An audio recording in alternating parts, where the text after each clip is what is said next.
Hi and welcome to Twinkle Time Thoughts. ഒട്ടകവും വ്യാപാരിയും. പണ്ടൊരിടത്തൊരു വ്യാപാരി ജീവിച്ചിരുന്നു. ആ വ്യാപാരിക്ക് ഒരു ഒട്ടകമുണ്ടായിരുന്നു. അയാൾ ഈ ഒട്ടകത്തിൻ്റെ പുറത്തായിരുന്നു തൻ്റെ വ്യാപാര ആവശ്യത്തിനായുള്ള യാത്രകളെല്ലാം നടത്തിയിരുന്നത്. അങ്ങനെയിരിക്കെ ഒരു ദിവസം അദ്ദേഹം തൻ്റെ ഒട്ടകവുമായി മരുഭൂമിയിലൂടെ യാത്ര ചെയ്യുകയായിരുന്നു.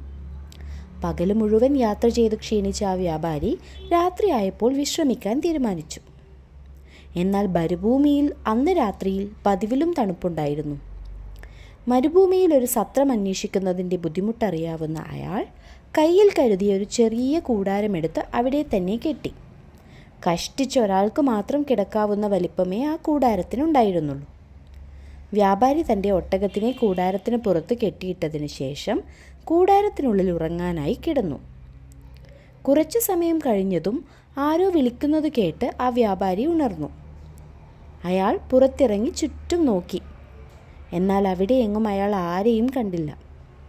അപ്പോൾ ഒട്ടകം വ്യാപാരിയോട് പറഞ്ഞു, യജമാന, ഞാനാണ് അങ്ങയെ വിളിച്ചത്. ഇത് കേട്ട വ്യാപാരി ഒട്ടകത്തിനോട് കാര്യം എന്താണെന്ന് ചോദിച്ചു.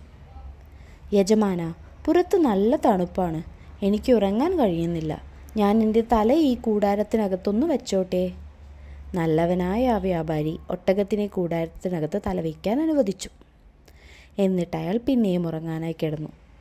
കുറച്ച് സമയം കഴിഞ്ഞപ്പോൾ വീണ്ടും അതേ ശബ്ദം കേട്ട് അയാൾ ഉണർന്നു. അപ്പോൾ ആ ഒട്ടകം വീണ്ടും ചോദിച്ചു, യജമാന, പുറത്തെ തണുപ്പ് എനിക്ക് സഹിക്കാൻ പറ്റുന്നില്ല. ഞാൻ എൻ്റെ കാലുകൾ കൂടി ഈ കൂടാരത്തിനകത്തൊന്ന് വെച്ചോട്ടെ. ആ പാവം വ്യാപാരി അതും സമ്മതിച്ചു. അങ്ങനെ ആ ഒട്ടകം തൻ്റെ തലയും കാലുകളും ആ കൂടാരത്തിനകത്ത് വെച്ചു. വ്യാപാരി ഉറങ്ങാനായും കിടന്നു. സമയം കടന്നുപോയി. ഒട്ടകത്തിന് തണുപ്പ് കാരണം അപ്പോഴും ഉറങ്ങാൻ കഴിയുന്നുണ്ടായിരുന്നില്ല. തണുപ്പ് അസഹനീയമായപ്പോൾ ഒട്ടകം കരുതി, ഒരു കാര്യം ചെയ്യാം, ശരീരം കൂടി കൂടാരത്തിൻ്റെ അകത്ത് കയറ്റാം. നല്ലവനായ യജമാനൻ തീർച്ചയായും സമ്മതിക്കും. അദ്ദേഹത്തിൻ്റെ ഉറക്കത്തിൽ നിന്നും ഉണർത്തേണ്ട ആവശ്യവുമില്ല. അങ്ങനെ ഒട്ടകം തൻ്റെ ശരീരവും കൂടി കൂടാരത്തിനുള്ളിലേക്ക് കയറ്റി. കഷ്ടിച്ചൊരാൾക്ക് മാത്രം കിടക്കാവുന്ന ആ കൂടാരത്തിൽ ഒട്ടകവും കൂടി ആയപ്പോൾ വ്യാപാരിക്ക് കിടക്കാൻ ഇടമില്ലാതായി. അപ്പോൾ ഒട്ടകം വ്യാപാരിയോട് പറഞ്ഞു, യജമാന, ഈ കൂടാരത്തിനകത്ത് നമുക്ക് 2 പേർക്കും കൂടി കിടക്കാൻ കഴിയില്ല. അതുകൊണ്ട് അങ്ങ് ദയവായി കൂടാരത്തിന് പുറത്ത് കിടന്നുറങ്ങൂ. ഇത് കേട്ട വ്യാപാരിക്ക് തൻ്റെ ക്ഷമ മുഴുവൻ നശിച്ചു. അയാൾ ആ ഒട്ടകത്തിനെ ചവിട്ടി കൂടാരത്തിന് പുറത്താക്കി. എന്നിട്ട് കൂടാരം നന്നായി മൂടി സുഖമായി കിടന്നുറങ്ങി.